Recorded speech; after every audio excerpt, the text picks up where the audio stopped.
Hola gente de Latinoamérica, hola gente de YouTube. Bienvenidos a este espacio de Solidaridad Latina, tu impulsadora de sueños. El día de hoy hablaremos en este webinar sobre el mercado financiero mundial y cómo la fuerza de trabajo de empleados de los sectores primario, secundario y terciario de la economía pueden acelerar dicho mercado y qué podemos hacer para evitar crisis o, al presentarse una de ellas, responder de manera asertiva para lograr el crecimiento, la abundancia y la prosperidad de cada uno de nuestros países. Les habla Ricardo Barrios de Solidaridad Latina y empezamos. ¿Qué podemos entender por mercado financiero? Pues el mercado financiero es el epicentro de la economía globalizada, en la que el factor trabajo ha cedido su preeminencia al factor dinero. El sector financiero es, en esencia, el punto de intercambio de poder monetario. En él, los inversionistas ponen su capital para que les retorne rendimientos financieros. Y por supuesto, allí también los sectores productivos buscan recursos para financiar sus actividades. Entiéndase por sectores productivos el aparato productivo primario, secundario y terciario. Estos intercambios ocurren en las bolsas de valores, oficinas de corretaje y bancos. La dirección de estas prácticas está regulada por el gobierno de los países por medio de una red de instituciones, entre las que se destaca el Banco Central, que el Banco Central de cada país sería aquel ente que está autorizado para regular la circulación de moneda extranjera para poder salvaguardar las reservas de oro, y estas reservas de oro a su vez van a ser las que van a respaldar el dinero emitido en moneda local hacia los ciudadanos y que es el que circula en la calle. Y la abundancia o el exceso de este va a determinar los niveles de inflación en las economías, además de la correcta o incorrecta administración de los recursos, las políticas macroeconómicas, pero eso es otro tema. De él parten las reglas de la política monetaria, que define las tasas básicas de interés y de política cambiaria, las reglas para establecer la cotización de la moneda local en relación con las demás y, además, reflejar con alguna fidelidad la salud de la economía de cada nación. Ok, ahora, dicho esto, vamos a explicar qué sería el dinero saludable o dinero orgánico. Primero que todo, podemos empezar con estas cifras de que se estima que las instituciones privadas mueven diariamente cerca de 1,5 billones de dólares. Hay, sin embargo, dos tipos de capital, el productivo y el volátil. Las inversiones directas alcanzaron la cifra de 288 billones de dólares en el 2019, lo que representa un incremento del 51% en relación al 2018. Para que nos hagamos un poco la idea, en el 2000 este tipo de inversiones alcanzó 1,2 billones de dólares. Estamos hablando de hace ya 20 años atrás. Cerca del 80% de este dinero es destinado a los países más ricos del mundo. Esto trae consigo mayor desigualdad social, precariedad en los trabajos y paro laboral. También podemos explicar un poco de qué se trata los ataques especulativos, que más allá del punto de vista político o de propaganda, los ataques especulativos es un proceso natural del capitalismo y de la economía internacional. Y toda economía sana debe de evitarlos y así a su vez evitar que estos puedan afectar el poder adquisitivo, el consumo interno y las relaciones comerciales entre ciudadanos, y que puedan vender productos a precios reales y comprarlos a precios reales sin que su economía se vea perjudicada.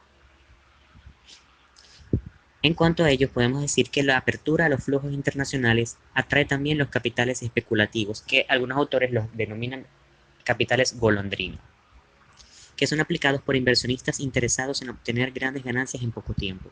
La mayor parte de esas inversiones se hacen en bolsas de valores o de bienes y futuros, en las que se cierran negocios a largo plazo ligados a productos agrícolas, energía, que se consiguen con relativa facilidad y son los llamados commodities en inglés, o monedas extranjeras como el euro o el dólar.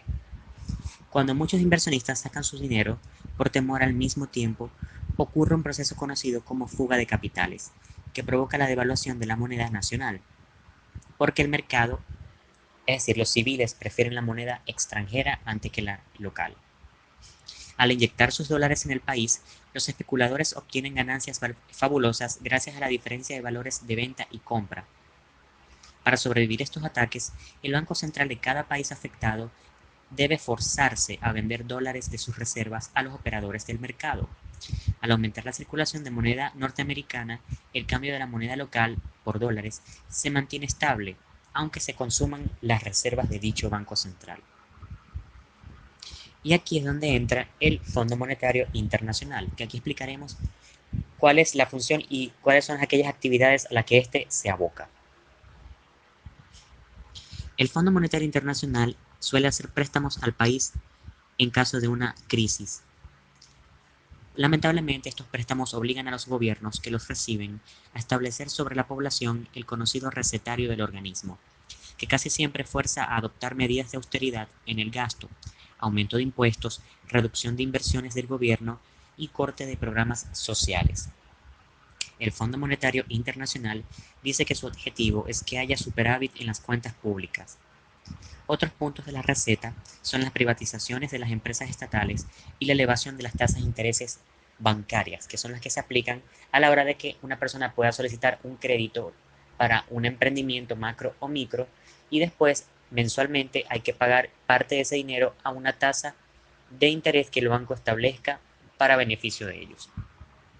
La experiencia muestra, sin embargo, que además de castigar con mayor dureza a las poblaciones desprotegidas, provocan mayor desempleo y menos programas sociales. Estas medidas logran en realidad frenar el crecimiento económico. Podemos decir que por la mayor carga de impuestos, el congelamiento de las inversiones públicas y la alza de intereses. Y por esto podemos concluir que la receta del Fondo Monetario genera un círculo un tanto vicioso y difícil de romper. Por eso que para poder solventar este tipo de crisis, los países tienen como opciones negociar sus deudas con el Fondo Monetario Internacional, fraccionarlas en cómodas cuotas o poder darles incentivos al Fondo Monetario Internacional a través de la producción y del Producto Interno Bruto del país para poder eh, pagarle a través de ellas esa deuda y no solamente en dinero líquido.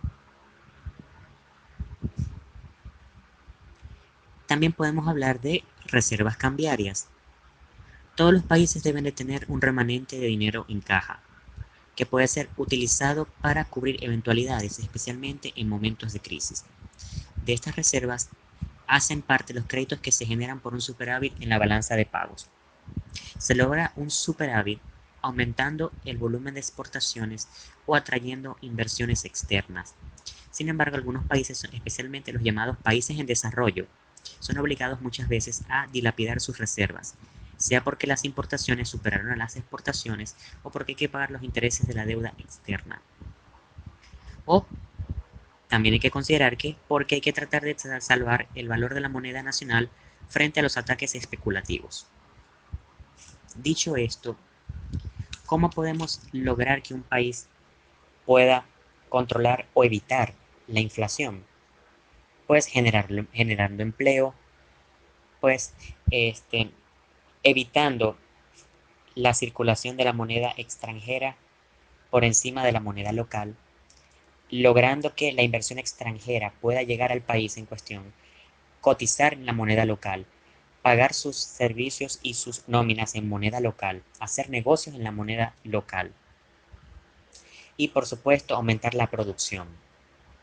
para así a su vez aumentar el consumo interno de todos los ciudadanos, puesto que al haber mayor producción, el Producto Interno Bruto, que es la cantidad de bienes y servicios que una economía ofrece a sus civiles, aumentan y hay mayor competitividad en los mercados, mayores productos en los anaqueles y las personas van a poder comprar los productos que mejor le plazcan en base a su disponibilidad, voluntad para gastar y dinero disponible. Porque supongamos que en una economía, vamos a suponer un ejemplo, estamos en un pueblo de 10 habitantes y en ese pueblo de 10 habitantes, cada uno de ellos gana $10. Y cuando van al supermercado, ellos consiguen decenas de marcas de harina, arroz, leche, pollo, mayonesa, en fin. Y cada uno de estos productos cuesta $1. Ellos pueden llevar un producto de cada rubro a $1 y con ello van a poder cubrir sus necesidades alimenticias con los $10 que ganan los 10 habitantes del pueblo. Y así la economía funciona. Y por supuesto que al haber meritocracia y competitividad en los mercados, este sueldo puede aumentar y muchos de esos 10 habitantes pueden surgir y comprar mayor cantidad de esos productos. Pero ahora bien, vamos a suponer que el pueblo sufre inflación. ¿Esto qué quiere decir? Que muchas empresas que producen esas diferentes marcas de mayonesa, diferentes marcas de aceite y de todos estos rubros que mencioné, se han marchado del país, han cerrado sus puertas. Ahora, una de esas 10 personas, para poder proteger su economía, compra todos esos productos del supermercado a $1 cada uno y los vende en su casa a, puede ser $3, $4, ya no van a costar uno, sino van a costar $4 cada uno. Las personas seguirán ganando $10 porque el gobierno no ha aumentado el sueldo o no ha hecho políticas de producción, de creación de nuevo empleo y las personas se mantienen con su mismo trabajo y su mismo sueldo. Solo que ahora ya no compran 10 productos a $1 cada uno, sino que ahora compran 2 productos a $4 o 3 productos a $3 y su alimentación se ve comprometida, puesto que la producción ha mermado. Entonces, para evitar que este ejemplo ocurra en países, cada economía debe de aumentar la producción privada, incentivar la inversión extranjera, la competitividad, mayor producción de bienes y de servicios, mayores fuentes de empleo, mayores apoyos a la mediana y pequeña empresa. Esto para evitar la inflación. Ahora que hablamos de trabajo, podemos definir que el trabajo en el capitalismo globalizado propone una profunda reorganización entre este y el mercado de la mano de obra. Lamentablemente, en un escenario dominado por el desempleo y el debilitamiento del movimiento trabajador, las empresas descubren una forma de rebajar costos y librarse de las cargas sociales. El mecanismo es aumentar en su nómina la parte de trabajadores temporales y de operarios a destajo, o personal subcontratado o con un contrato limitado. La flexibilización de los contratos es una de las salidas propuestas para legalizar esa situación. Con el fin de rebajar las cifras de desempleo, muchos defienden también la disminución de la jornada de trabajo. Si los empleados trabajan menos horas, en teoría, las empresas tendrían que contratar más trabajadores para cumplir sus metas de producción. De todos modos, una cosa sí es cierta: la mejor forma de enfrentar el problema del desempleo es que los países retomen la senda del crecimiento económico. Otro fenómeno que han aparecido o crecido son el aumento del sector informal y el paso de muchos trabajadores de la industria hacia el sector de los servicios. Entre los trabajadores de nómina aumenta la movilidad. Pocos son los que permanecen más de 5 años en un mismo empleo. En cuanto al desempleo, pues vamos aquí a analizar un poco las cifras de desempleo en los últimos años y compararlas con la de la actualidad. El desempleo. El mundo ya había pasado por periodos agudos de desempleo por causa de las recesiones cíclicas de la economía. Esto hay que decirlo. Uno de ellos ocurrió en la crisis de 1920 en los Estados Unidos, desencadenada por la quiebra de la Bolsa de Nueva York. En la década siguiente, el 27% de la población económicamente activa de los Estados Unidos estaba sin empleo. En Alemania, por otra parte, la cifra pasó del 40%.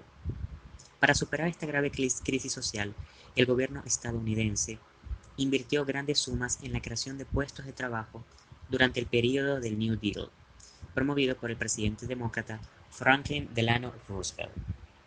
En los 30 años posteriores a la Segunda Guerra Mundial, es decir, en los años 70, las naciones capitalistas viven una espléndida fase de expansión económica que les permite reducir el desempleo a niveles ínfimos. A partir de la década de los 80, sin embargo, un nuevo ciclo de recesión hace que el desempleo reaparezca en varios países industrializados. En 1995, ese flagelo había superado la barrera del 10% en países como Alemania, Francia e Italia, que son los conocidos como los fuertes de la Unión Europea. En los años siguientes, las tasas de desempleo empiezan a bajar, aunque todavía son altas. Adicionalmente, el continente europeo enfrenta otro problema, el crecimiento menor de la fuerza de trabajo por causa del envejecimiento de la población. Y fíjense que este problema que se reportó en los 90 todavía sigue hoy por hoy vigente. Por eso es que muchos países de la Unión han establecido políticas de migración de personal calificado de países en vías de desarrollo para que vayan a establecerse allá y puedan, por supuesto, formar parte de la fuerza de trabajo y poder lograr una cohesión social con los ciudadanos locales y para pagar sus impuestos y contribuir a la vida y economía. Del otro lado del mundo, en Japón, no se logra revertir su ascendente curva de desempleo. A pesar de subsidiar los empleos en el 2000, el país registra 4,8% de desempleos, contra una cifra menor de 2% en la década de los 70. Más grave es la situación de las llamadas naciones en desarrollo, como lo son en América Latina, África y en algunas partes de Asia. En 1980, estos países tenían el 72,5% de todos los desempleados del mundo. En el 2000 tienen ya el 88%. En América Latina la tasa promedio es de 8,8%. Para el año 2003 se estimó que hubo 250 millones de desempleados en el mundo, lo que equivale al 10% del contingente total de trabajadores, siendo el sector industrial el más afectado. Y esa cifra, lamentablemente, del 2003 hasta el 2019 ha crecido exponencialmente, hasta llegar a una cifra total de 450 millones de desempleados para el año 2009. A esto se le suma el 2,5 millones de personas que han quedado sin empleo producto del coronavirus. Y algunos noticieros o medios especializados aseguran que aproximadamente 20 millones de personas en los Estados Unidos se han quedado sin empleo producto de esta crisis. Así que de seguir esta cifra en aumento, podemos cerrar el 2020 con casi 500 millones de desempleados a nivel mundial. Esto de verdad es alarmante, completamente. Por eso que desde Solidaridad Latina, habiendo discutido estas teorías económicas de cómo funcionan los mercados y la fuerza laboral, los invitamos a que puedan emprender, a que puedan apalancar sus proyectos a través de nuestra plataforma, obtener el financiamiento que necesitan para llevar a cabo sus iniciativas y poder empezar ese sueño que tienen tiempo guardando y que desean profundamente impulsar. Pueden seguirnos a través de @solidaridad latina en Instagram, Solidaridad LA en Twitter, Solidaridad Latina en Facebook y a través de nuestro portal www.solidaridadlatina.com ofrecemos blog, material didáctico y tips y recomendaciones para que puedan mantenerse al tanto de las novedades y de las curiosidades en torno al crowdfunding y al financiamiento y a las empresas. También ofrecemos un curso completamente gratuito que se titula Crowdfunding, cómo obtener financiamiento, que consta de 4 módulos donde les enseñaremos en qué consiste la economía colaborativa, las finanzas alternativas, el crowdfunding, cómo pueden crear una campaña exitosa, cómo publicarla, cómo promocionarla de forma satisfactoria. Y al finalizar, aparte de las herramientas que van a tener como conocimiento, pueden recibir un certificado digital completamente gratis. Y bueno, si tienen otras dudas o inconvenientes, pueden hacernos sus preguntas a través de nuestras redes sociales. Si tienen alguna sugerencia sobre qué temas podemos tratar en el próximo webinar, pueden sugerirnos a través de nuestras redes. Acá en la narración, Ricardo Barrios, y nos despedimos. Y recuerden que Solidaridad Latina es tu impulsadora de sueños.